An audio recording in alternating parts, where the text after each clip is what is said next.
Today I want to talk about the President of the United States. I know it's not controversial at all, and I really am not here to tell you any candidate's great because I'm not sure they are.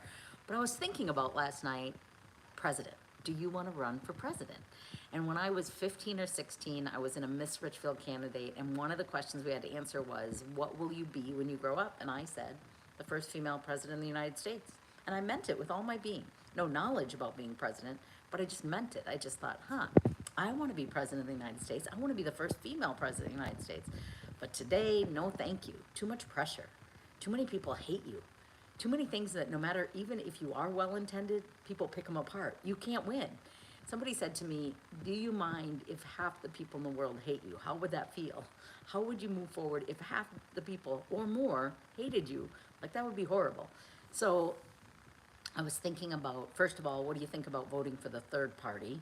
I'm not sure we have any great candidates, but what do you think about the third party, voting for them? That's one thought. The second thought is, if you could write in a name, who would you write in?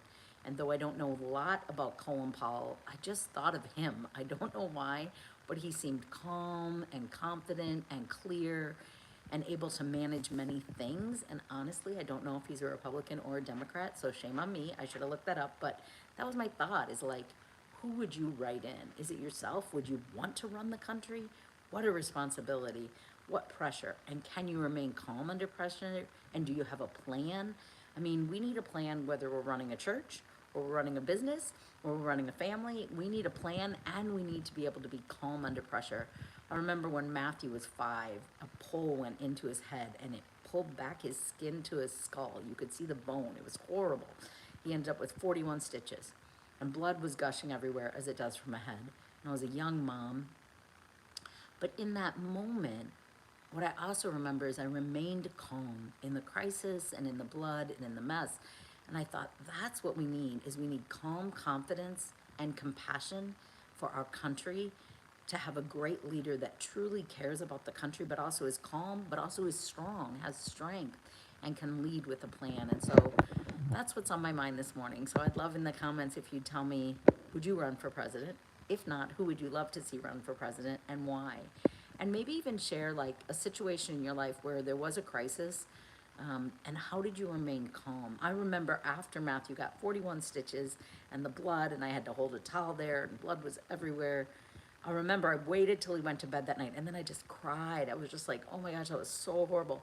But up until that point, I just remained calm and clear on, we've got to get to the hospital, and we've got to do this, and we've got to do that. And I think he went into shock as he sat awake while they showed up his head. 26 stitches to the skull and another 15 stitches on top. So anyway, do you remain calm in chaos and crisis? And who would you love to see lead our country? Is there somebody that you think, you know what, they would be a great leader? They're strong, they're organized, they have a plan, and they can remain calm in the midst of a crisis. So anyway, I hope you have a fantastic Friday. This is my kitchen. I love my blue backsplash. When we moved here, we remodeled the kitchen and put in new white cabinets and a blue backsplash. And I just love it because it reminds me that I am at the ocean. Even on the hard and noisy days, which there are more of than not lately, I try to focus on the good. Have a wonderful day. Take care.